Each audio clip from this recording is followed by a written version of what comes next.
E agora eu peço que você abra a sua Bíblia em Marcos, capítulo 1. E nós vamos começar a nossa maratona pelo livro.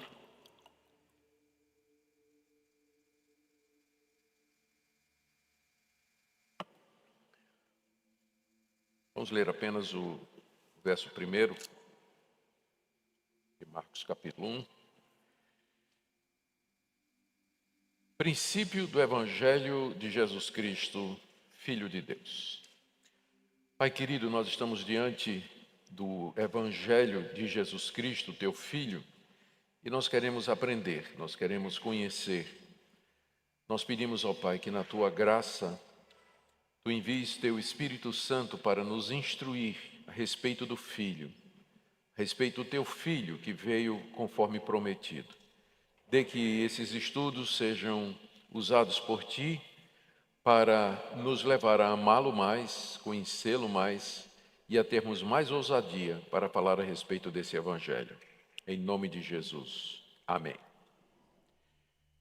Queridos, é geralmente aceito pelos estudiosos que esse Evangelho ele foi escrito por Marcos com base no testemunho de Pedro.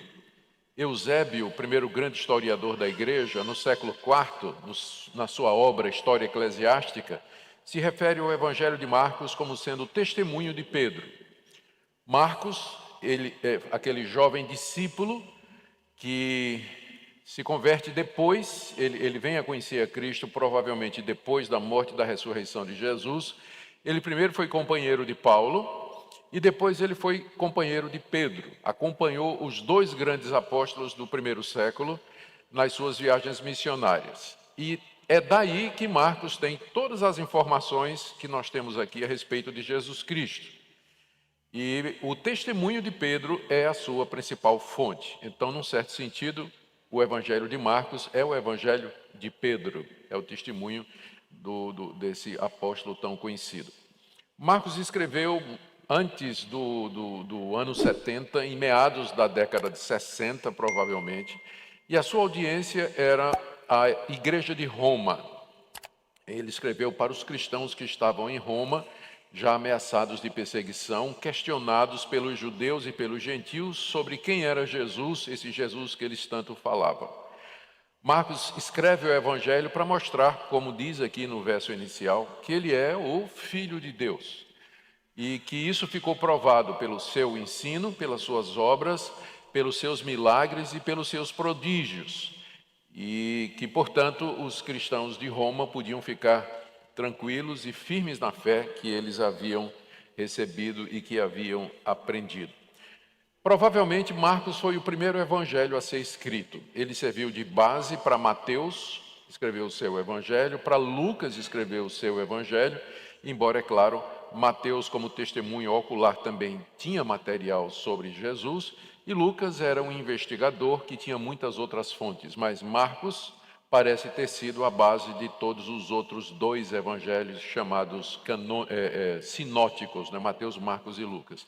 João é um assunto à parte, mas esse é provavelmente, com certeza, o primeiro evangelho. Provavelmente, com certeza, é uma contradição. Então, é provavelmente o primeiro evangelho que foi escrito. Como eu disse a vocês, o nosso objetivo é cobrir os 16 capítulos, por isso é impossível ler todo o texto. Mas como ele é bem conhecido, os fatos são bem conhecidos, você vai acompanhando aí à medida que nós formos fazendo a indicação. Hoje nós vamos ver 3 blocos de informações a respeito de Jesus. O primeiro tem a ver com a preparação para o ministério dele. A preparação para o ministério de Jesus. Na segunda parte, nós veremos o início do ministério de Jesus na Galileia. E no terceiro bloco, o início da parte central do ministério de Jesus na Galileia e em outras regiões. Se você quer uma visão ampla do Evangelho, então ele primeiro fala da preparação para o ministério de Jesus, do início do ministério de Jesus na Galileia, a parte central desse ministério, e depois o ministério de Jesus na Judéia e na Pérea, depois a última semana de Jesus em Jerusalém, com sua morte e ressurreição. Em linhas gerais, o Evangelho cobre esses episódios da vida de Jesus. Hoje, 3 blocos iniciais. O primeiro, a preparação para o ministério de Jesus. A preparação para o ministério de Jesus é feita através de 3 eventos. O primeiro deles é a aparição de João Batista, anunciando a chegada de Jesus. O segundo é o batismo de Jesus. E o terceiro, a sua tentação no deserto. Esses 3 eventos preparam Jesus para começar o seu ministério. Então, o primeiro, o aparecimento de João Batista, precursor de Jesus, capítulo 1, de 1 a 8. Existiam profecias a respeito de alguém que viria antes do Messias. Está em Isaías capítulo 40, verso 3, voz do que clama no deserto. Está em Malaquias capítulo 3, verso 1, quando Deus diz que vai mandar o anjo dele diante da sua face, aliás, vai mandar o mensageiro diante da face do Messias para preparar o seu caminho.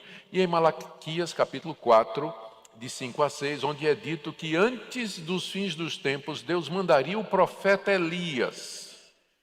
E vocês sabem que João Batista é identificado como sendo esse Elias.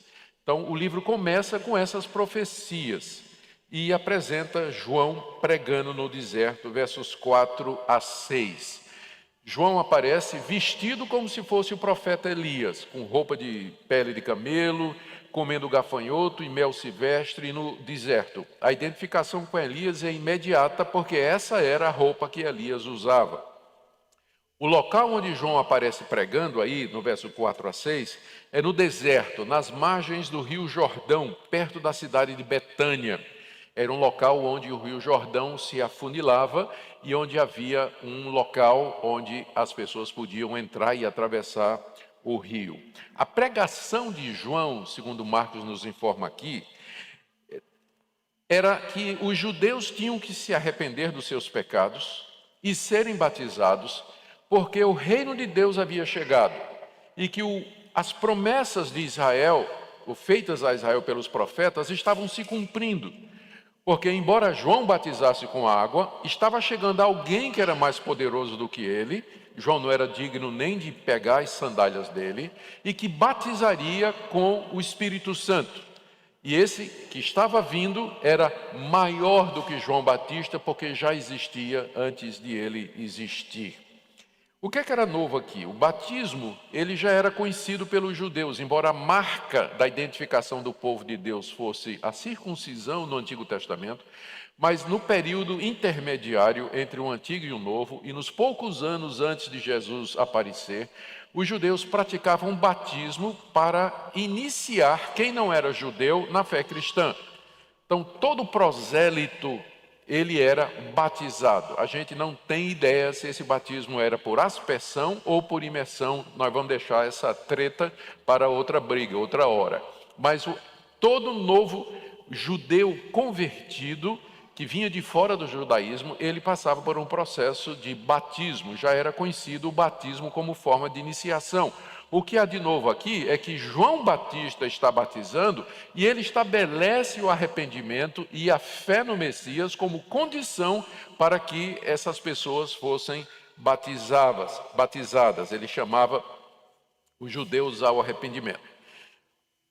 Segundo evento, esse primeiro evento é o surgimento de João Batista. O segundo evento é que no meio do povo que vinha a ser batizado por João, Jesus aparece. Jesus aparece no Evangelho de Marcos, já adulto, com 30 anos de idade, se submetendo ao batismo de João. Ele veio de Nazaré, está dito aí no verso 9, Nazaré era a cidade onde ele morava. Ele veio de Nazaré para o Jordão. O Evangelho de Mateus diz que João não queria batizá-lo, mas finalmente João aceita. E quando Jesus é batizado, no momento do seu batismo, há uma voz que vem do céu dizendo: esse é meu filho amado em quem me comprazo. E a gente não tem certeza se foi João Batista ou Jesus, porque o texto é ambíguo. Diz que ele viu o Espírito de Deus descendo sobre Jesus na forma de pomba. Então teve essa visão. Provavelmente foi visto por João Batista. João viu quando o Espírito Santo desceu sobre Jesus na forma de pomba. Então, esse é o segundo evento preparatório. Jesus é iniciado, ele ali toma o lugar do pecador e ele se submete à justiça de Deus e confirma que João Batista era enviado de Deus quando se submete ao batismo. O terceiro evento que marca essa parte de preparação é quando Jesus é levado ao deserto para ser tentado, versos 12 a 13. Marcos é muito breve.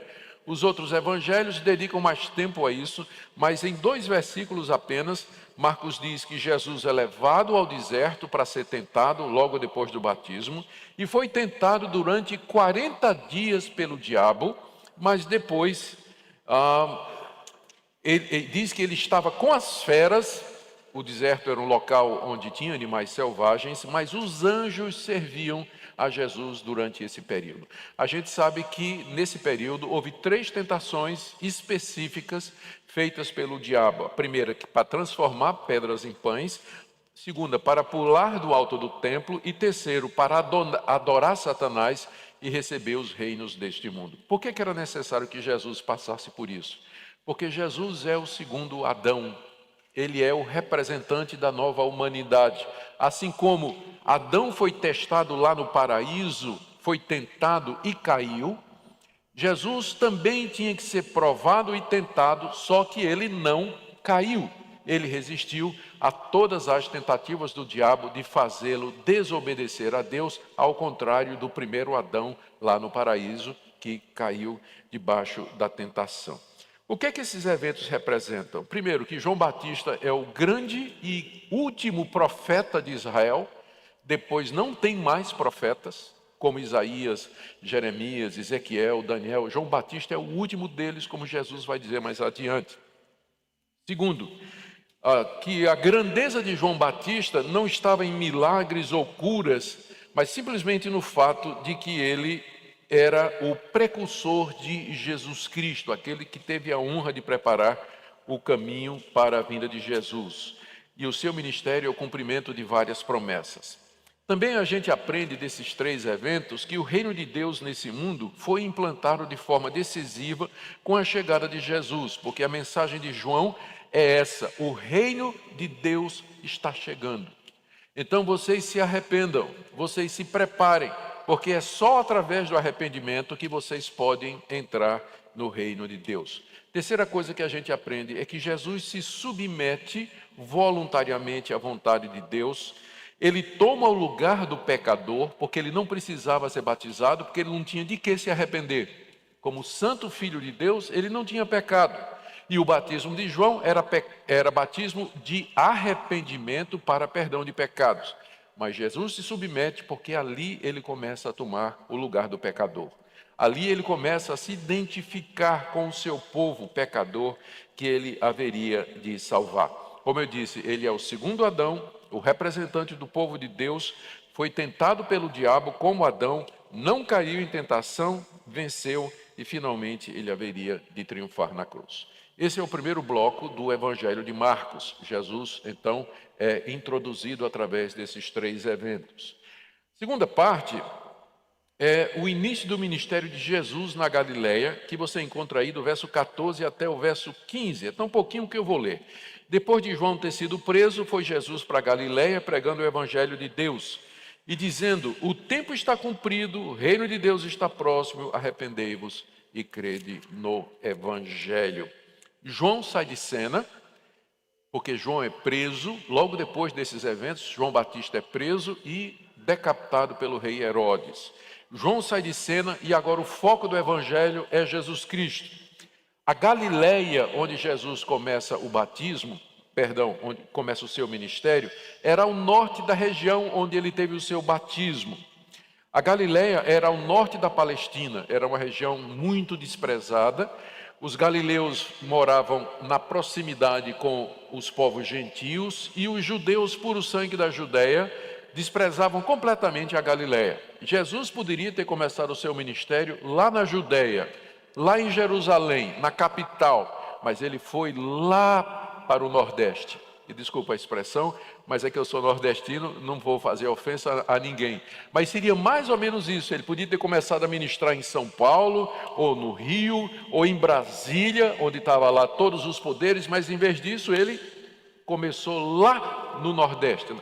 É curioso que até geograficamente a Galileia equivale ao Nordeste quando você olha o mapa do Brasil. Ele começa lá na Galileia o seu ministério. E ele prega que o tempo se cumpriu, chegou a hora que os profetas anunciaram, o reino de Deus está próximo e que as pessoas deveriam se arrepender e crer no Evangelho, na boa notícia de que o reino de Deus havia chegado com ele, Jesus, e essa era a condição para que as pessoas fossem salvas. O reino de Deus está próximo, o reino de Deus está tão próximo que você pode entrar nele mediante o arrependimento e a fé em mim. Jesus pregava isso aí. Vamos ver agora cerca de 7 a 8 eventos durante esse período que confirmam o que Jesus disse, que ele é o Messias, que confirmam o que João Batista disse, que ele é o que batiza com o Espírito Santo, ele é o Messias, ele é aquele que haveria de vir, conforme os profetas, aquele que inaugurou o reino de Deus. O primeiro evento que Marcos menciona aqui é o chamado dos primeiros discípulos de Jesus, que está aí, do verso 16 a 20. Mal Jesus começa a pregar e ele começa a chamar pessoas para estarem com ele, para o seguirem e para aprender com ele. E aí do verso 16 a 20, você tem o chamado de 3 pescadores, quatro. Simão e André, Tiago e João. Eles eram irmãos, né? Simão e André eram irmãos e Tiago e João também eram irmãos. Eles tinham em comum que eles eram pescadores. Ali nas margens do Mar da Galileia, que foi onde Jesus começou o seu ministério, só para lembrar aqui, Jesus vai para a Galileia e ele faz a sede do seu ministério na cidade de Cafarnaum. Cafarnaum fica às margens do chamado Mar da Galileia, que na verdade não era mar, era um grande lago, na verdade, mas era chamado de mar naquela época. E Jesus tem como sede a casa de Pedro. Vai ficar como sendo a sede do ministério dele, a casa de Pedro, que era ali em Cafarnaum.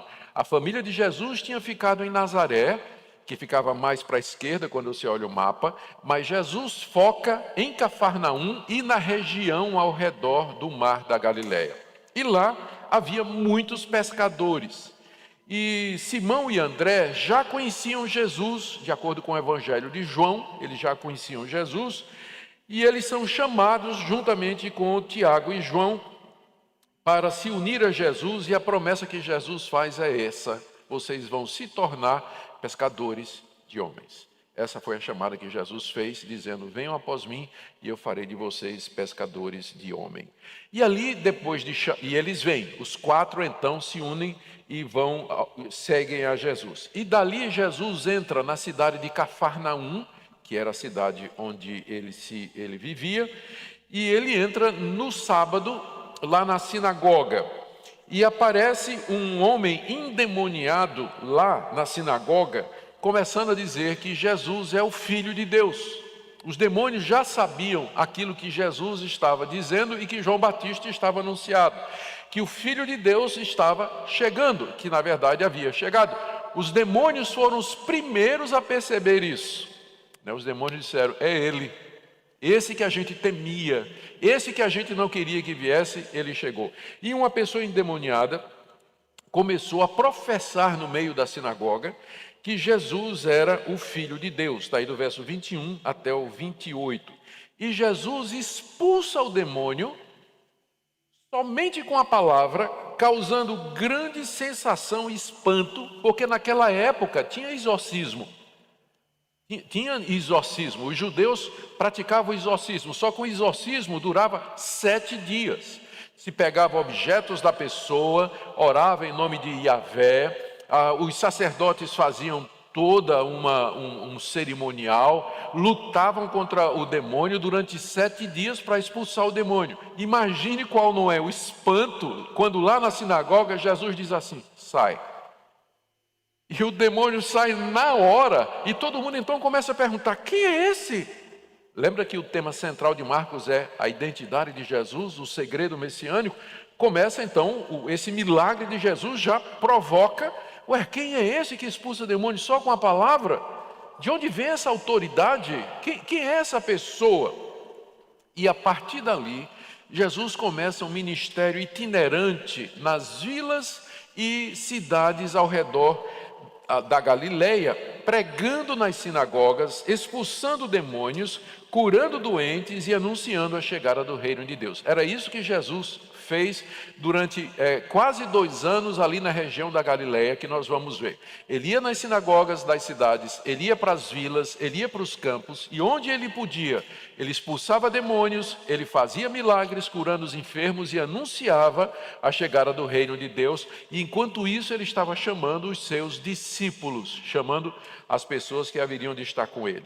Os episódios aqui, o próximo episódio mencionado, é a cura da sogra de Pedro, está aí do verso 29 até 39, né? 29 a 39 você tem o resumão que eu dei aqui. E Jesus cura a sogra de Pedro, depois cura muitas outras pessoas em Cafarnaum. Ele sai visitando as cidades de Naim, Caná, Betsaida, Corazim, Genezaré e Tibérias, que eram cidades que estavam ao redor do mar da Galileia. Ele não fica o tempo todo em Cafarnaum, ele é um itinerante, porque ele entendia que a vontade do Pai era alcançar o maior número possível de pessoas, e ele começa a proibir os demônios de dizerem quem ele é. Os demônios já sabiam quem era ele, mas ele diz: cala a boca, né? Cala-te e sai dessa pessoa. É comum aparecer aqui nesse período. Jesus não queria que os demônios dessem testemunho dele. Destaque, próximo evento aqui, o evento número 4, né, durante esse período que Marcos destaca, é a cura de um leproso, que está do verso 40 ao verso 45. O destaque está no fato de que Jesus manda o leproso para Jerusalém para se mostrar ao sacerdote e proíbe que ele diga a alguém como ele foi curado. Entretanto, o leproso, ele sai e começa a espalhar por todo lugar que quem o havia curado foi Jesus. E como resultado, diz aí Marcos, Jesus não podia mais caminhar em público e ele procurava os locais desertos. Primeiro ele proibiu os demônios de dizer quem ele era. Agora ele começa a proibir as pessoas que foram curadas. Jesus não queria ainda que a sua identidade fosse plenamente revelada, porque nós vamos ver, o povo estava querendo um líder e um Messias, não de acordo com a palavra de Deus. Então Jesus está esperando o momento certo de revelar a sua identidade. Ele manda que esse pessoal fique calado. E aí temos o evento número 6, que é o chamado de um publicano, cujo nome era Mateus, ou Levi. Está aí do capítulo 2, de 13 a 17. Jesus começa a se aproximar dos publicanos, pecadores e prostitutas, que de boa vontade o seguiam e que procuravam ouvir a sua mensagem. Esse é um fenômeno que começou a acontecer e que vai servir de motivo para a crítica dos líderes religiosos a Jesus. É que à medida que Jesus ia pela região da Galileia, naquelas vilas e cidades anunciando o Evangelho, ele despertou o interesse e a atenção não somente dos judeus religiosos e praticantes, mas daqueles que eram excluídos da religião do judaísmo, que eram os publicanos. Os publicanos eram judeus, cobradores de impostos. Eles eram odiados, não porque cobravam impostos, mas porque Israel estava debaixo do domínio de Roma e tinha de pagar tributo. Todo homem tinha que pagar imposto para Roma. E o que é que os publicanos faziam? Eles compravam os impostos e arrecadavam do seu próprio povo, e tinham uma margem de lucro aí. Então, eles ganhavam dinheiro cobrando imposto do seu próprio povo para repassar para Roma. Por isso, eles eram odiados e eles não eram bem vistos. Todo publicano que aparece nos evangelhos é sempre negativamente. Levi era um publicano, Tem a história de Zaqueu, aquele publicano. Jesus conta a parábola do publicano que vai orar no templo juntamente com o fariseu. O publicano era o símbolo das pessoas odiadas e rejeitadas por não serem patriotas e por traírem a nação. Eles não eram bem vistos. Mas um grande número de publicanos começou a seguir Jesus depois que Jesus chamou um deles, Levi, Mateus, não é? Chamou Levi. Levi estava lá cobrando seus impostos. Jesus chama e diz: venha comigo. Ele abandona tudo e começa a seguir a Jesus, o que faz com que outros publicanos comecem a se chegar também. Outro tipo de gente que começou a seguir Jesus foram os chamados pecadores, que eram prostitutas, eram gente imoral, gente que não frequentava a sinagoga. Esse pessoal começou a ter um interesse muito grande na pessoa de Jesus, e boa parte da multidão que seguia Jesus era feita de gente assim. Os religiosos, eles não andavam com esse pessoal. Eles detestavam os publicanos, detestavam as prostitutas e os imorais, os pecadores. Eles não tinham contato nenhum. Diziam que esse pessoal era o combustível do fogo do inferno. Eles não queriam aproximação nenhuma. Agora vejam vocês o espanto deles quando esse homem que aparece com milagres, com poderes extraordinários, curando as pessoas, somente podia ser através de Deus, mas está andando com essa gentalha, está andando com esse pessoal que imundo. Então Jesus começa a ser um grande problema para os líderes religiosos, né? Quem é esse homem? Onde eu vou encaixar? Ele não pode ser de Deus porque anda com esse pessoal aqui. Mas também ninguém pode fazer esses milagres que ele está fazendo se não for da parte de Deus. Então, quem é Jesus é um grande dilema para os religiosos da sua época. Aliás, até para o dia de hoje, né? Quem é Jesus continua sendo um grande dilema para os religiosos. Eles não conseguem entender quem era Jesus e por que Jesus se identificava com todo esse povo. Essa atitude de Jesus de comer com eles, porque o próprio Levi deu uma festa, Mateus deu uma festa na sua casa e convida Jesus e convida os seus amigos publicanos, né? Os fariseus olham para aquilo ali, os fariseus eram os líderes religiosos, eles olham para aquilo ali e dizem: esse homem não pode ser de Deus. Mas então quem ele é? De onde vem esse poder que ele tem? Como é que ele consegue expelir demônios, curar doentes, abrir os olhos de cegos, fazer aleijados caminhar, limpar leprosos, só com a sua palavra, né? Quem é essa pessoa? E Jesus começa a chamar a atenção, especialmente da liderança religiosa de Israel. Agora, deixe-me dar uma palavrinha sobre isso, para vocês poderem entender por que Jesus conflitou com esses líderes. A religião do Antigo Testamento foi dada por Deus através de Moisés. Então, todas aquelas leis, todos aqueles tipos, todas aquelas normas a respeito de sacrifícios, construção de um tabernáculo, o ministério dos sacerdotes, mostra que a religião que Deus revelou a Israel era uma religião baseada na graça. Não era baseada na lei, mas na graça. Porque o judeu, quando ele não conseguia cumprir a lei, ele era perdoado quando ia ao templo ou ao tabernáculo e ele ali oferecia sacrifícios e Deus o perdoava livremente. Então, no centro da religião de Israel estavam os sacrifícios de animais e a graça perdoadora de Deus com base no sangue do animal. Então, era uma religião que era baseada na expiação de pecados mediante o sangue derramado, que não é diferente do cristianismo. É a mesma religião, só que no Antigo Testamento foi dada na forma de símbolos, foi dada na forma de figura, tipos e promessas, apontando para a chegada do Messias, que haveria de ser o Cordeiro de Deus que derramaria seu sangue pelo pecado do mundo. Mas o que aconteceu? Israel não entendeu a lei.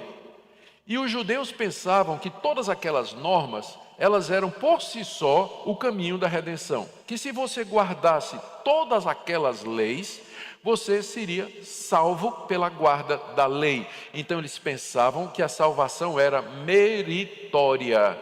E aí, além das leis que Deus tinha dado a Israel, eles criaram outras leis. Por exemplo, 10 mandamentos diz assim somente, não é que você tem que descansar no dia de sábado, não fazer trabalho nenhum. E aí os judeus disseram: se você caminhar 1 quilômetro no sábado, você não pecou. Mas se você caminhar mais de 1 quilômetro, você pecou. Se você carregar 20 quilos no sábado, isso não é trabalho. Mas se você carregar 25 quilos, isso é pecado. E a lei de Israel falava que Israel não devia se misturar com os povos, por causa da religião idólatra desses povos e da imoralidade desses povos. Mas Israel deveria ser um testemunho. Os judeus transformaram aquilo num nacionalismo. Criaram normas e regras que impediam o judeu de comer com o gentio, de ter sociedade, de falar com quem não era judeu. Por isso, eles ficam, vocês podem entender agora, como Jesus é motivo de espanto para os líderes religiosos, porque Jesus, da perspectiva deles, quebrava todas estas leis. Jesus era alguém perigoso para a religião daquela época, não é? O judeu, para o judaísmo daquela época, que a gente chama o judaísmo do segundo templo. O judaísmo do segundo templo era legalista, nacionalista, era arrogante e não conhecia graça nem misericórdia. Quando Cristo aparece, ele é uma ameaça para essa religião, que não é mais a religião que Deus deu a Moisés no Antigo Testamento, mas uma deturpação. O judaísmo na época de Jesus era uma deturpação do que Deus tinha ensinado a Moisés. E é por isso que Jesus representa uma ameaça para eles. Jesus não encaixa dentro dos padrões que eles tinham feito. Os próximos 3 eventos aqui, aliás, tem 3 episódios em seguida que mostram esse conflito dos fariseus com Jesus. O primeiro deles é a questão do jejum. Está aí no capítulo 2, do verso 18 até o verso 22. No Antigo Testamento, presta atenção que isso aqui vai ser novidade para muitos. No Antigo Testamento, só tinha um dia em que o judeu era obrigado a jejuar, que era no dia do Yom Kippur, era o dia da propiciação de pecados. Só. Os demais dias era voluntário. Quem quisesse jejuar, que se sentisse triste, abatido pelos seus pecados, enfrentando a necessidade, aí o judeu jejuava, como Daniel jejuou, como Samuel jejuou, como Davi jejuou quando perdeu o filho, estava muito aflito. Então tem muita gente jejuando no Antigo Testamento, mas é voluntário. Havia somente um dia em que era obrigado pela lei de Moisés, que era o dia da expiação. E o que é que os fariseus, que eram os líderes religiosos da época, fizeram? Eles inventaram jejum obrigatório 3 vezes por semana. Então todo judeu daquela época jejuava 3 dias por semana. Era obrigado, fazia parte da religião deles. E sabe quantos dias por semana Jesus jejuava? 0. E quantas vezes na semana os discípulos de Jesus, que começam a ouvir o ensinamento de Jesus, sabe quantas vezes jejuava por semana? 0. E é por isso que aqui no verso 18 ao verso 22 se levanta a questão de, eu estou aqui no capítulo 2, né? Capítulo 2 de 18 a 22, diz assim: os discípulos de João e os fariseus estavam jejuando de acordo com a norma deles, a tradição deles. E vieram alguns e perguntaram a Jesus: por que jejuam os discípulos de João e dos fariseus, mas os teus discípulos não jejuam? Então Jesus já não cabia na religião da época, né? Mas por que vocês não estão jejuando? Todo mundo jejua, não é? E Jesus responde com aquela famosa resposta, diz: imagine que você vai para uma festa de casamento para jejuar. Todo mundo está feliz porque o noivo está lá. Quem vai jejuar numa festa de casamento? Meus discípulos estão felizes porque o noivo chegou, sou eu. Por que eles vão jejuar? Agora, quando eu for embora, eles vão jejuar. Mas por enquanto eu estou com eles, não tem motivo para jejuar. Isso só fazia sentido se você cresce que Jesus era o noivo, ele era o Messias, o Filho de Deus. Mas isso os fariseus não entendiam, os judeus não entendiam. Daí dizendo: ele está quebrando a lei, esse cara não pode ser de Deus, ele não está seguindo a nossa tradição, ele não jejua. Segundo episódio tem a ver com a guarda do sábado. São 2 episódios na verdade. Marcos diz aí no capítulo 2 de 23 a 28 que os discípulos de Jesus catavam espigas no dia de sábado. estava atravessando uma plantação de trigo e os discípulos estavam com fome. Então eles saíram quebrando as espigas, né? Esfregando e comendo aquele trigo, torrando, tostando e comendo aquele trigo ali. Os fariseus disseram: isso no dia de sábado, isso é trabalho, não pode, né? Não pode, vocês estão quebrando a lei fazendo isso no sábado. E aí Jesus então responde dizendo: vocês não lembram quando no Antigo Testamento, num momento de grande necessidade, Davi entrou no templo e comeu daqueles pães sagrados, quem só podia comer o sacerdote? Ou seja, a necessidade humana está em cima ou sobre a lei da guarda do sábado. E eu sou maior do que o sábado. Quando a lei manda guardar o sábado, você não deve ver isso de uma forma a ponto de impedir a vida. Viver e servir a Deus está acima de você guardar o sábado.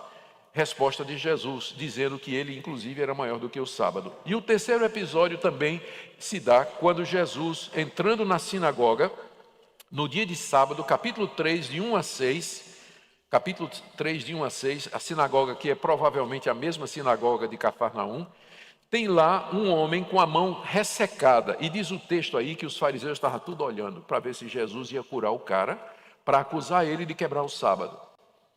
E Jesus, sabendo disso, chama o homem na frente: estende a tua mão. E o homem estendeu, era uma mão seca, mirrada, e o homem estendeu a mão, e na mesma hora a mão ficou tão boa como a do outro. Aí os fariseus ficaram revoltados: esse homem não pode ser de Deus, ele está quebrando o sábado, está curando no sábado. Jesus responde: hipócrita, se o boi, se o seu boi, sua ovelha cair no poço num dia de sábado, vocês vão lá e tira. O que é que vale mais, a vida desse homem ou do boi? E os fariseus ficavam, né? Porque não tinham como responder Jesus, porque Jesus estava expondo, dando exposed na hipocrisia deles o tempo todo, né? Mostrando que eles tinham deturpado a verdadeira lei de Deus. E aí do capítulo 3, de 7 a 12, você tem um resumo do que foi esse ministério inicial de Jesus na Galileia.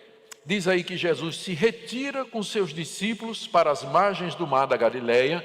Muita gente, o ministério super popular, multidões concorriam, pessoas de várias regiões acompanhavam Jesus. E Marcos diz aí, eu estou no verso 7 a 12 do capítulo 3, Marcos diz aí que tinha gente ali da Galileia, tinha gente da Judeia, lá do centro-sul, tinha gente de Jerusalém, tinha gente da além do Jordão, do outro lado do Rio Jordão, que era a região de Decápolis, onde tinha muitos gentios também, dos arredores de Tiro e Sidom. Se você olhar no mapa, fica lá em cima à esquerda, na beira do mar Mediterrâneo, que era a região dos fenícios. Ou seja, vinha gente de tudo quanto era lugar para ouvir e ver esse fenômeno que era Jesus de Nazaré, que estava curando todo mundo, expelindo demônios, ensinando coisas novas, ensinando que o reino de Deus tinha chegado, a necessidade do arrependimento, que para o judeu,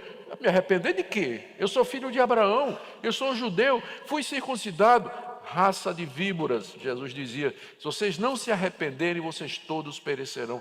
Era uma mensagem nova. E o pessoal começa a perguntar: quem é ele? Quem é essa pessoa? De onde vem esse poder extraordinário? Quem dá autoridade a ele para falar dessa forma? O que é que a gente aprende dessa fase inicial do ministério da Galileia? O que é que Marcos quer ensinar? Sem dúvida, a grande questão que esses eventos levantam, quando você percebe o contexto daquela época, é: quem é Jesus? Para os discípulos, ele era o Messias. Os discípulos já tinham consciência de que ele era o Messias, aquele que tinha sido enviado da parte de Deus. Mas os discípulos, e marque aqui o que eu vou dizer, eles ainda não compreendiam o que é que isso representava, que Jesus era o Messias.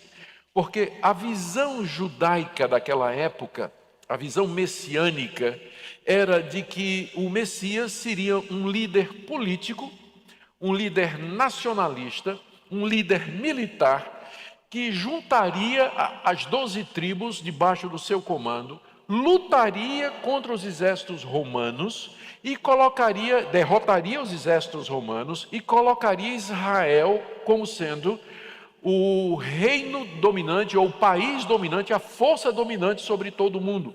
E o Messias, com o seu poder, haveria de implementar um período de paz.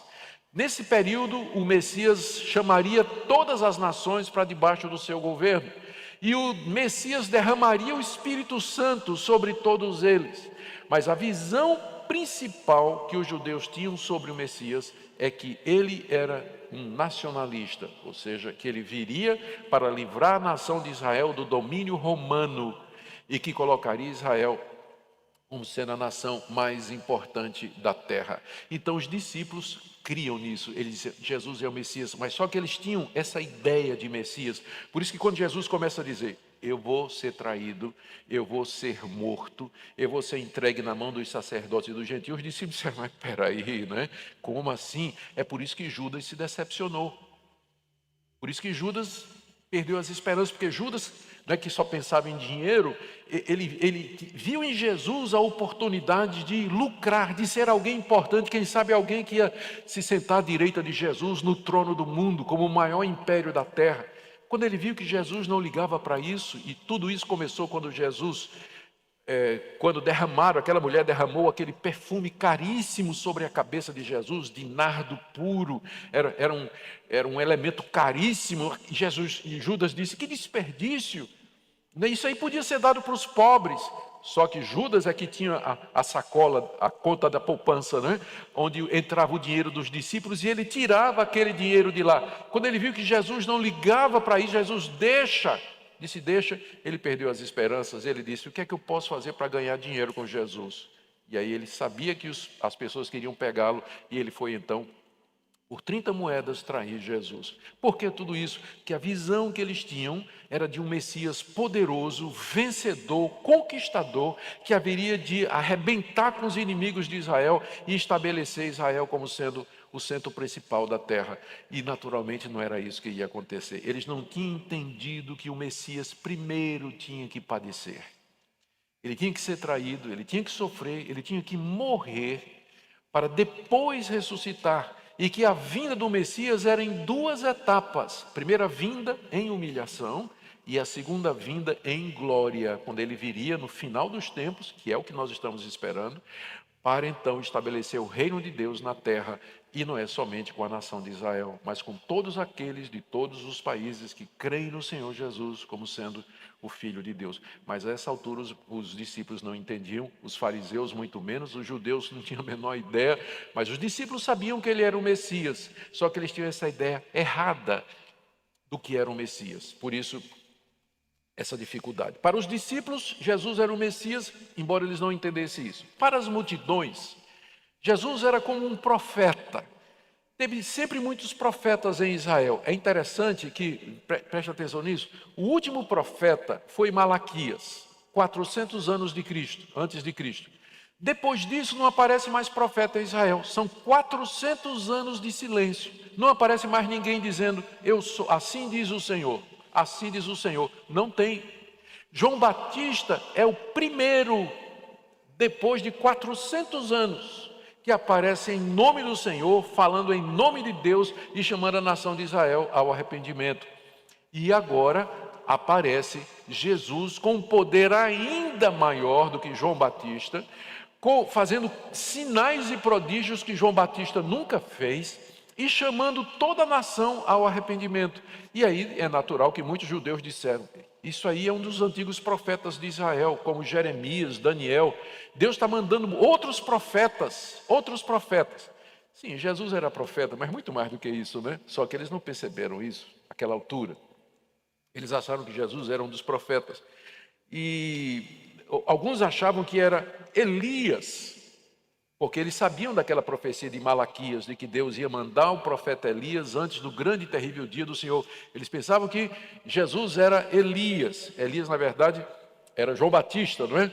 Quem cumpriu a promessa de Elias foi João Batista. Outros achavam, aliás, quem sabia a verdade a essa altura, só para os escribas e fariseus, ele era um falso profeta que estava ensinando o povo. Ainda essa ideia não estava se formando, porque os fariseus estavam sem saber quem era Jesus. Mas eles já estavam começando a pensar que Jesus era um falso profeta e que ele estava enganando as pessoas. Os únicos que tinham ideia correta a respeito de Jesus, para a vergonha da humanidade, foram os demônios. Os demônios sabiam quem era. Eles tinham certeza de quem era Jesus. Eles foram os primeiros a dizer: tu és o Filho de Deus. Tu és o Filho de Deus. Satanás é o pai da mentira, mas ele não pode fugir da verdade. A verdade era essa daí, que Jesus era o Filho de Deus.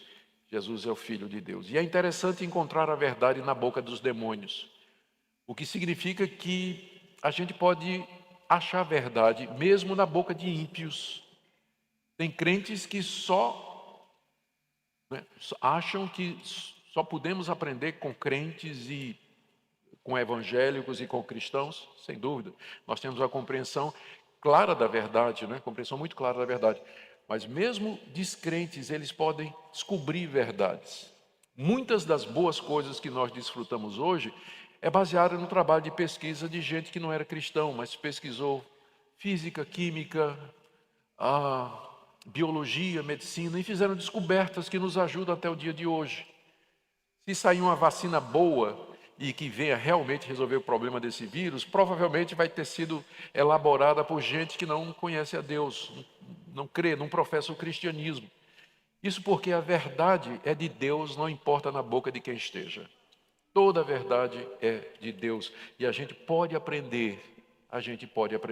No caso aqui, os demônios foram os únicos que sabiam que Jesus de fato era. A essa altura, como eu disse, ele não quer se revelar plenamente, nem o povo, nem os discípulos estavam prontos. Jesus manda os demônios se calarem, ele não quer publicidade em torno do seu nome, porque ainda haveria de chegar a hora em que ele revelaria toda a verdade. Ele sabia que a expectativa era de que ele fosse o rei de Israel, o líder político. E ele não era isso agora, não era a hora para isso agora. Então, ele silencia sobre quem ele era. A gente vê aqui, queridos, a profundidade da sabedoria de Deus em mandar seu Filho ao mundo como um de nós, humilde, para ser nosso representante na cruz e na ressurreição. Aqui Cristo está cumprindo o plano da salvação, os atos redentores de Deus na história. Jesus aparece na plenitude dos tempos e aparece de forma humilde. Nós não podemos esquecer, mesmo que Marcos não mencione, que ele nasceu numa cidade, numa vila humilde, a vila de Belém, num país pequeno e desprezível aos olhos das grandes potências daquela época, Egito, Mesopotâmia, Assíria, grandes reinados e principados e poderes, o Império Romano. Jesus não nasceu em nenhum desses lugares, mas ele nasceu numa vilazinha de Belém e nem mesmo numa casa, ele nasceu numa estrebaria e o seu primeiro berço foi um estábulo, foi no estábulo lá.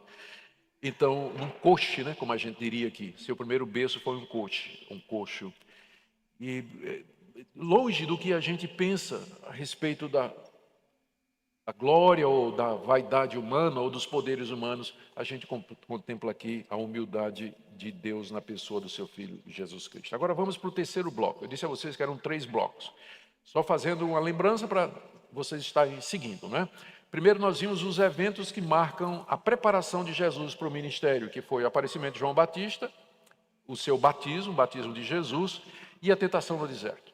Depois nós vimos o início do seu ministério na região da Galiléia, lá no nordeste daquela época.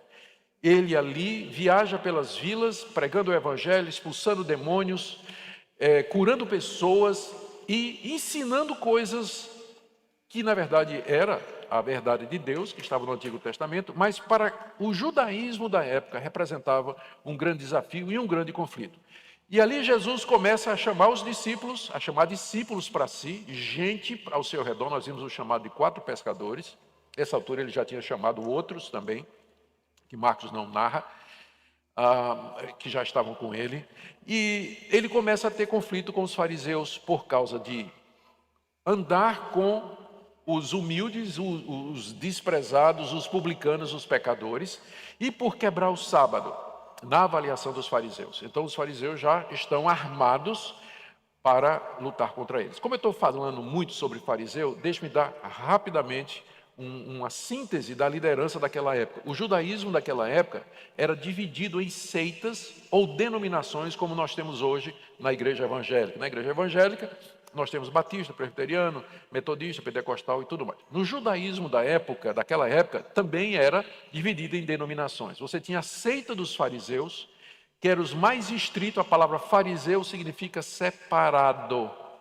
Separado. Eles se separavam dos demais porque eles achavam que eram mais puros e eram mais santos. Eles tinham interpretação rigorosa da lei de Moisés.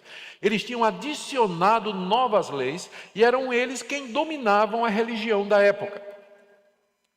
Eles tinham seus escribas, que eram copistas, gente que ficava copiando a lei de Moisés e que por isso se tornaram experts, peritos na lei de Moisés.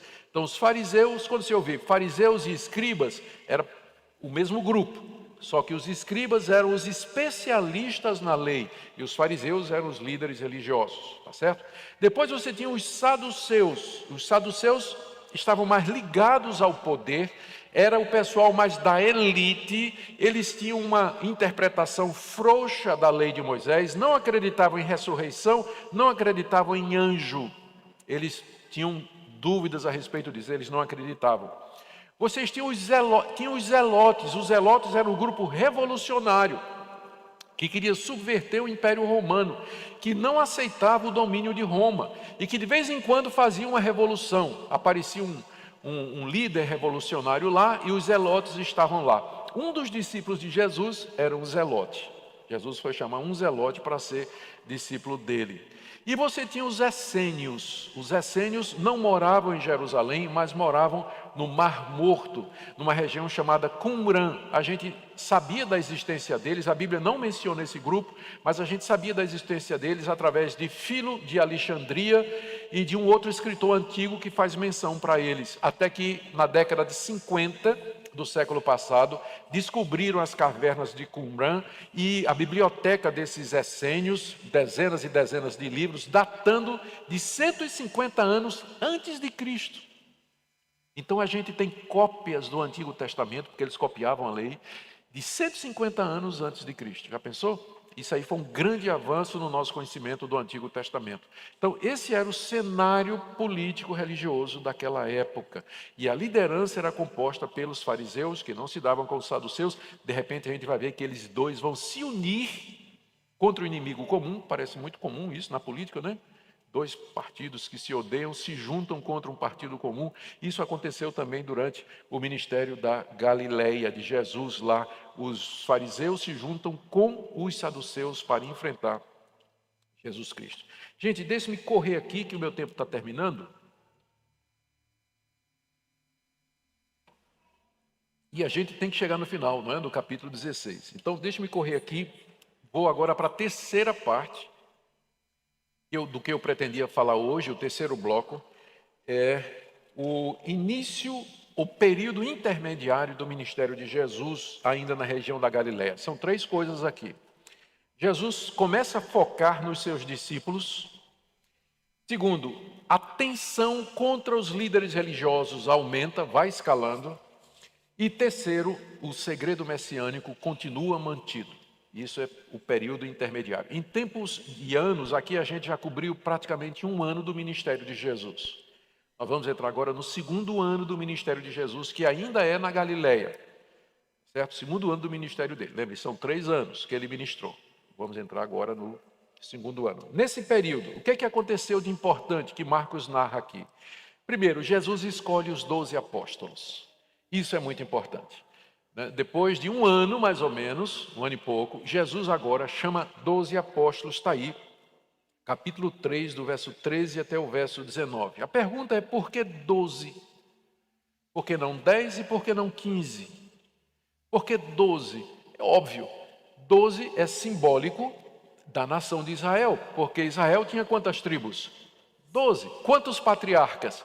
12. Então Jesus, ao escolher 12 apóstolos, ele está instituindo um novo Israel, o novo povo de Deus, que são aqueles que creem em Jesus e que seguem a Jesus. É o povo de Deus renovado, por assim dizer, através dessa escolha. Esse povo novo que crê que o reino de Deus chegou e que Jesus é o Messias, faz parte dessa nova humanidade que é caracterizada, como no Antigo Testamento, pelos 12 apóstolos. A palavra apóstolo significa enviado. Enviados como autoridade, como alguém que representa aqueles que enviou. Jesus diz aí em Marcos, chamou 12 para estar com ele e para enviá-los a pregar e expelir demônios. E a relação dos 12 nós encontramos aí no capítulo 3, a partir do verso 16. Eis os 12 que designou: Simão, a quem chamou de Pedro, Tiago, filho de Zebedeu, e João, seu irmão, a qual deu o nome de Boanerges, que quer dizer filhos do trovão. André, Filipe, Bartolomeu, Mateus, Tomé, Tiago, filho de Alfeu, Tadeu, Simão, o Zelote, lembra que eu mencionei que tinha um Zelote? Simão, o Zelote, e Judas Iscariotes, que foi quem o traiu. Esse é o nome dos 12 discípulos que Jesus chamou para serem seus apóstolos. Logo em seguida, vem um episódio decisivo, que é quando os fariseus finalmente constroem uma teoria de quem é Jesus. Veja o problema dos fariseus. Esse homem faz sinais, prodígios e milagres. Isso eles não podiam negar, porque os milagres de Jesus eram públicos e Jesus curava gente que todo mundo sabia que era cego, aleijado, leproso, doente, paralítico. Jesus curava essas pessoas. Não são determinadas curas que aparecem aí, né, e que você não sabe quem é a pessoa, não sabe se era mesmo, e se depois você não tem acompanhamento para saber se foi curada mesmo. Não. As curas de Jesus eram públicas, notórias e conhecidas, a ponto de que os seus adversários não conseguiam negar isso. Não conseguia, porque era real mesmo. Então eles tinham um problema, porque esses sinais e esses prodígios só Deus podia fazer. Mas por outro lado, Jesus não podia ser de Deus. Por quê? Quebrava o sábado, curava no sábado, comia, né, fazia festa no sábado com seus discípulos, comia e bebia com publicanos e pecadores, quebrava toda a tradição dos escribas e dos anciãos. Então ele não podia ser de Deus. Então quem é esse homem? De onde vem esse poder? Mas havia uma terceira alternativa. E eu imagino alguém chegando e dizendo: mas peraí, gente, tem outra solução. E se o poder dele vier do diabo? E se ele for um endemoniado? Aí está explicado. Explica porque é que ele tem poder para fazer estas coisas. Ele faz isso pelo poder de Satanás. E explica porque que ele está quebrando toda a lei de Deus. Ele está possuído por um espírito. Essa foi a conclusão que os fariseus chegaram. Isso está aí no capítulo 3, de 20 a 30. Jesus havia retornado com seus discípulos para Cafarnaum e estava ali ministrando a multidões. E era tanta gente que Jesus não parava nem para comer. E aí a família de Jesus veio lá de Nazaré.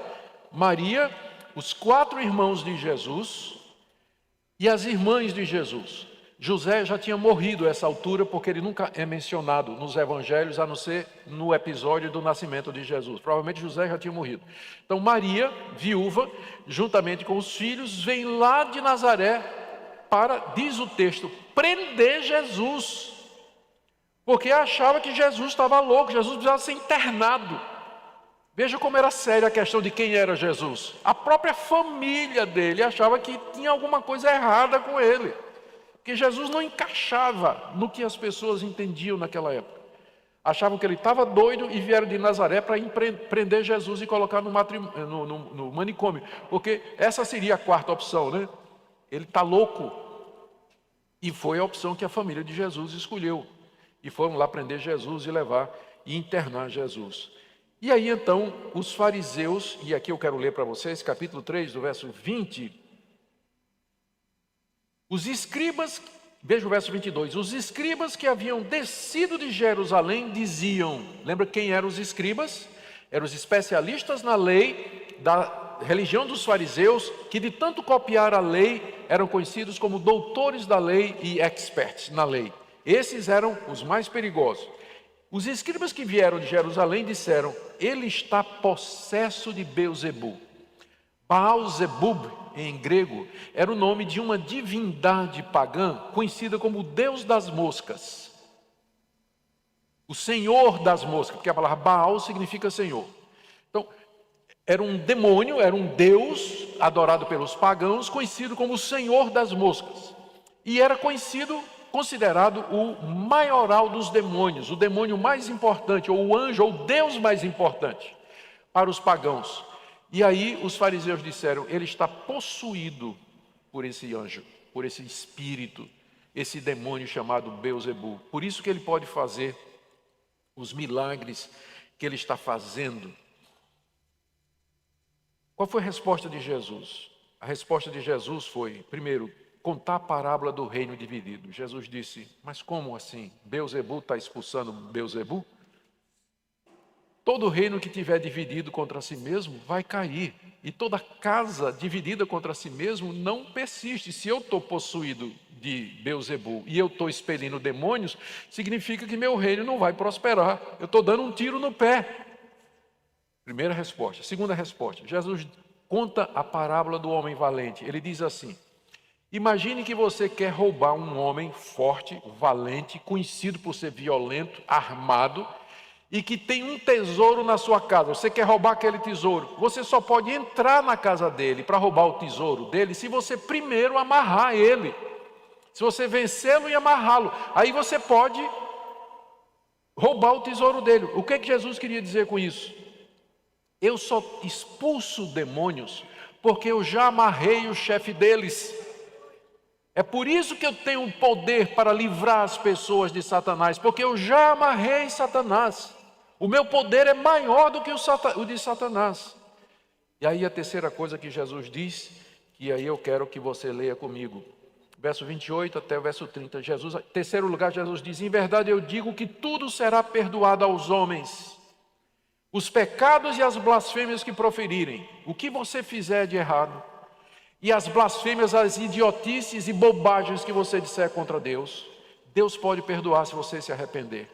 Mas aquele que blasfemar contra o Espírito Santo não tem perdão para sempre, visto que é réu de pecado eterno. Isso porque diziam: está possesso de um espírito imundo. Agora você sabe o que é a blasfêmia do Espírito Santo. Se eu falar, mas quando você lê no contexto, você agora entende o significado. Blasfemar contra o Espírito Santo é você dizer que tudo que Jesus Cristo fez, pelo poder do Espírito Santo, porque ele estava cheio do Espírito Santo, Jesus, é você atribuir ao diabo a obra do Espírito Santo através de Jesus. É você dizer que aquilo que é feito em nome de Jesus, pelo poder do Espírito Santo, aquilo é obra satânica. Isso é chamado de falar mal. Blasfemar significa falar mal. Falar mal contra o Espírito Santo. E por que é um pecado que não tem perdão? E quem comete isso é réu de pecado eterno. Porque é exatamente o Espírito Santo quem nos convence da verdade, é quem nos convence da justiça, que nos leva a Jesus Cristo. Se você o chama de Satanás, você está resistindo àquele que é capaz de converter você, convencer você e levar você a Deus. Por isso que você está lutando contra a sua própria conversão. Então é uma inconversão. Então, da mesma forma que depois que você se converte não tem volta, quando você blasfema contra o Espírito Santo é uma inconversão, não é desconversão, porque crente não comete esse pecado. Tá? Crente verdadeiro nunca faz isso. Mas quando o incrédulo chega a esse ponto, então é uma inconversão, não tem volta. Quem está dizendo isso é Jesus Cristo, não sou eu. Ele está dizendo aqui, é réu de pecado eterno, porque diziam, está possesso de um espírito imundo. Você me pergunta, quem hoje poderia cometer esse tipo de pecado? Todos aqueles que conscientemente, voluntariamente, tendo ouvido o Evangelho, conhecido o Evangelho, aprendido o Evangelho, de alguma forma ter sido tocado pelos benefícios do Evangelho, ter sido batizado, provado da ceia do Senhor, ele virou as costas para tudo isso, apostatou, negou e não somente deixou de ir para a igreja, ele se tornou um militante contra o Evangelho, dizendo que tudo aquilo que Jesus fez, tudo isso que acontece em nome de Jesus é coisa do diabo, é coisa de Satanás. Então, quando a pessoa chega nesse ponto, não tem retorno para ela, não tem retorno. Por isso que eu queria gastar algum tempo com isso aqui, porque esse conceito de blasfêmia contra o Espírito Santo é muito difundido entre os evangélicos, mas quando você não estuda no contexto geral, as pessoas ficam dizendo que se você questionar que alguém está falando em línguas, é blasfemar contra o Espírito Santo. Não é. Eu sou chamado a provar os espíritos, se eles procedem de Deus. Eu não estou dizendo que é coisa do demônio, eu estou querendo entender qual é a procedência disso aí. Então, tem muita coisa errada em torno disso, por isso eu me demorei mais um pouquinho aqui. Muito bem, e aí, em seguida, Jesus identifica a sua verdadeira família. Porque lembra que a família dele queria prendê-lo pensando que ele estava louco, não é? Está aqui, ó, está no verso 20 e 21, lê aqui comigo, do capítulo 3. Jesus foi para casa, a casa aqui é a casa dele em Cafarnaum, provavelmente a casa de Pedro. Não obstante, a multidão afluiu de novo, de tal forma que nem podiam comer. E quando os parentes de Jesus ouviram isso, saíram para o prender, porque diziam, está fora de si, ou está louco. E agora Jesus então define, eles disseram, vamos lá. Chegaram, que é o que diz aqui no verso 31, nisso chegaram sua mãe e seus irmãos, e tendo ficado do lado de fora, mandaram chamar Jesus. Eles saíram de Nazaré, foram para Cafarnaum, chegaram lá na casa onde Jesus estava, era tanta gente que não podiam nem chegar perto de Jesus, e mandaram um recado para Jesus dizendo, olha, tua família, tua mãe e teus irmãos estão aí. Qual foi a resposta de Jesus? Quem é minha mãe e quem são meus irmãos? São esses que estão aqui e que estão ouvindo a palavra de Deus. Nossa, que pancada, né? Que pancada. Primeiro, sobre Maria. Os mariólatras, né, que querem fazer de Maria aquilo que ela não é. Maria merece todo o nosso respeito e consideração como crente que ela era, serva de Deus. Mas ela não era mais do que você e eu somos. A partir do momento que Jesus diz, quem é minha mãe? Ele já nega a Maria qualquer posição especial na igreja. Quando ele diz assim, minha mãe são vocês. Quem são meus irmãos? Meus irmãos são vocês, que estão aqui ouvindo a palavra de Deus. Jesus então identifica a sua verdadeira família, esse povo novo, esse novo Israel com os 12 apóstolos, é a família dele, aqueles que ouvem a palavra de Deus, nas palavras de Jesus aqui no verso 35, qualquer que fizer a vontade de Deus, esse é meu irmão, irmã e mãe. É o novo povo de Deus que surge com o ministério de Jesus, e ele deixa isso muito claro. E o último ponto aqui de hoje é quando Jesus, aqui é uma virada no ministério de Jesus, ele começa a ensinar por parábolas. Deixa eu beber uma aguinha aqui. O Marquinhos disse que eu podia ir até 1 hora, vocês não têm problema com isso. Não, vamos lá. Jesus começa a falar de parábolas, chegamos no capítulo 4.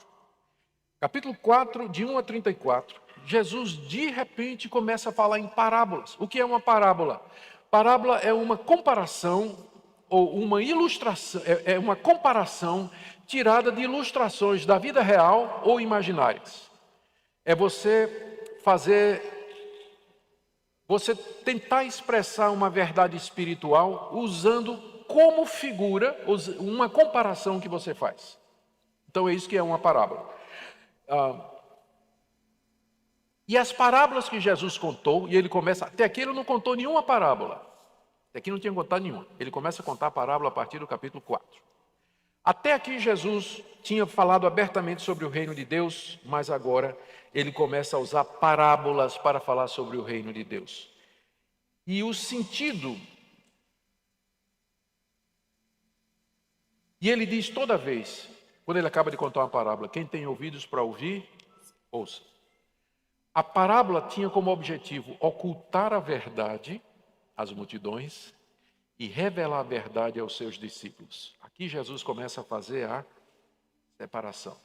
A parábola visava encobrir a verdade do reino de Deus para os incrédulos e revelar essas verdades aos seus escolhidos, ao seu povo, aquele que ele tinha chamado e que estavam com ele, que criam nele e faziam a vontade dele. Ele começa contando a parábola do semeador, que é bem conhecida, está aí no capítulo 4, de 1 a 9, do homem que saiu a semear e que a semente caiu em vários terrenos com resultados diferentes. E aí ele dá uma explicação sobre por que ele usa parábolas. Está aí, aqui eu quero ler, do verso 10 ao verso 12 do capítulo 4. Quando Jesus ficou só, os que estavam junto com ele o interrogaram a respeito das parábolas. E Jesus respondeu: a vós outros é dado conhecer o mistério do reino de Deus, mas aos de fora tudo se ensina por meio de parábolas, para que vendo vejam e não percebam, e ouvindo ouçam e não entendam, para que não venham a converter-se e haja perdão para eles. O próprio Jesus dizendo: eu estou contando parábolas porque eu não quero que eles entendam, eu não quero que eles percebam, eu não quero que eles se convertam, mas eu estou trazendo isso para você. Note que Jesus começa a dizer isso logo depois da blasfêmia dos fariseus, que disseram que ele estava possesso de um espírito imundo, e Jesus disse: esse pecado não tem perdão. Então, o conflito com Israel chegou ao seu clímax. Chegou àquele ponto máximo em que os judeus rejeitaram a Jesus Cristo, dizendo que ele estava possuído de demônio. E essa opinião dos fariseus, com certeza, passou a ser a opinião de muita gente na multidão. E muita gente: é um endemoniado, é um endemoniado. Os fariseus estão dizendo, nossos pastores estão dizendo que ele está endemoniado, que não deve andar com eles e tudo mais. É um endemoniado. Deus disse: está bem. Vocês agora vão ouvir parábolas a respeito do reino de Deus, vocês não vão compreender, vocês não vão ver e vocês não vão se converter. Em outras palavras, Jesus disse: seja feita a vontade de vocês. Esse é o pior castigo que Deus pode dar a alguém, é quando Deus diz: seja feita a tua vontade. É assim que vocês acham que eu sou? É assim que vocês me consideram? Tá bem, eu vou tratar vocês exatamente assim como vocês acham que eu sou. E aí Jesus começa a falar em parábolas. Depois dele esclarecer o uso de parábolas, ele explica a parábola do semeador para os seus discípulos, está aí do verso 13 até o verso 20. O significado da parábola. E é muito simples essa parábola. Eu vou me deter um pouquinho nela, porque ela é significativa. Ela explica por que as pessoas não estavam crendo em Jesus. Porque as pessoas não criam em Jesus. Jesus diz assim: eu sou como o semeador que estou jogando a semente. Eu estou pregando a palavra em todos esses lugares, fazendo sinais e prodígios. Só que o coração das pessoas é diferente. O coração de alguns é como aquele terreno onde é árido, onde a semente cai e não prospera porque não tem umidade. O coração de outros é um coração cheio de preocupações do mundo, como um terreno que está cheio de espinho, de cardo, cardos, abrolhos e espinhos que crescem e sufocam a semente. O coração de outros é como um terreno pedregoso, onde a semente não encontra espaço para se infiltrar. Por isso que eles não me ouvem. Jesus está explicando aos discípulos o porquê da grande rejeição dos líderes e agora da multidão contra ele. Coração das pessoas, mas tem sempre um, é interessante que de 3 tinha um, né? Mas tem aqueles cujo coração está preparado, em quem a semente caindo prospera e produz fruto em abundância. Jesus está dando a explicação para os discípulos do porquê daquele momento que estava acontecendo. E a partir daí ele conta mais 4 parábolas, todas elas relacionadas com o reino de Deus. Do 21 a 23, a parábola da lamparina, quando ele diz assim, que a candeia, a lamparina, ela vem para ser colocada no local público para dar luz a todos e não para ser escondida. E é o que eu estou fazendo. Eu vim para trazer a verdade. Eu não vim para escondê-la dos servos de Deus, mas para torná-la clara. Segunda parábola, está aí do verso 24 até o verso 25. Ele diz que o reino de Deus...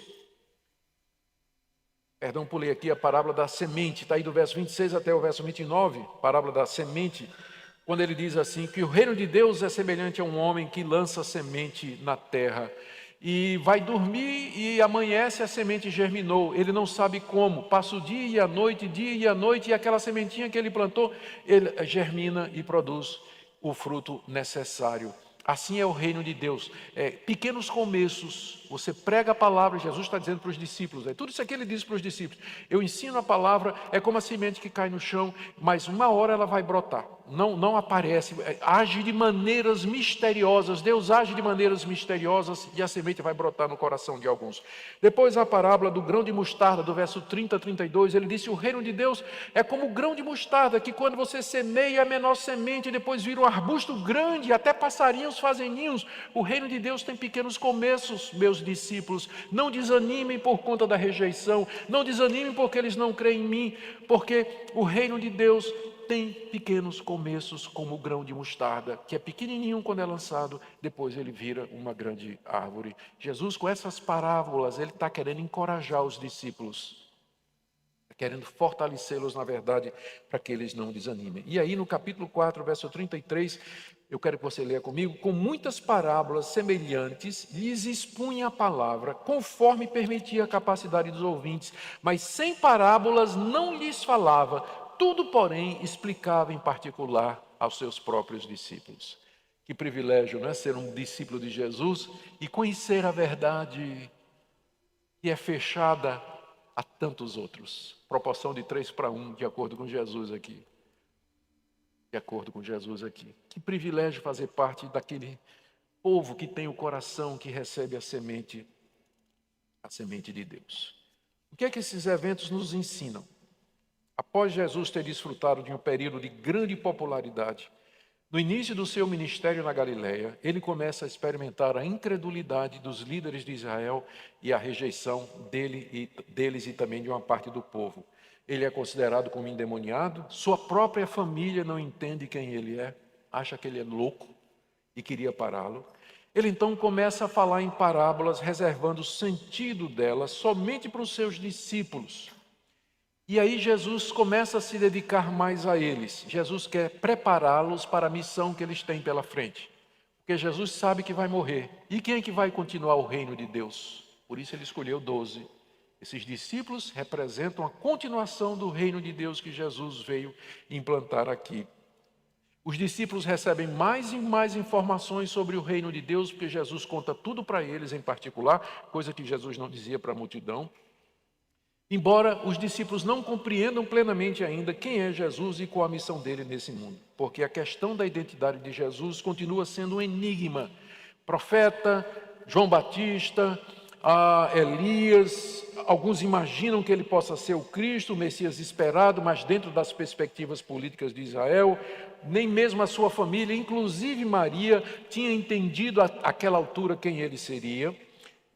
Isso tudo significa que somente Deus pode abrir os nossos olhos para entendermos quem é Jesus de Nazaré, o Filho de Deus, o Messias prometido, o Salvador do mundo, o Senhor da terra e dos céus, que morreu pelos pecadores e vive para todo sempre.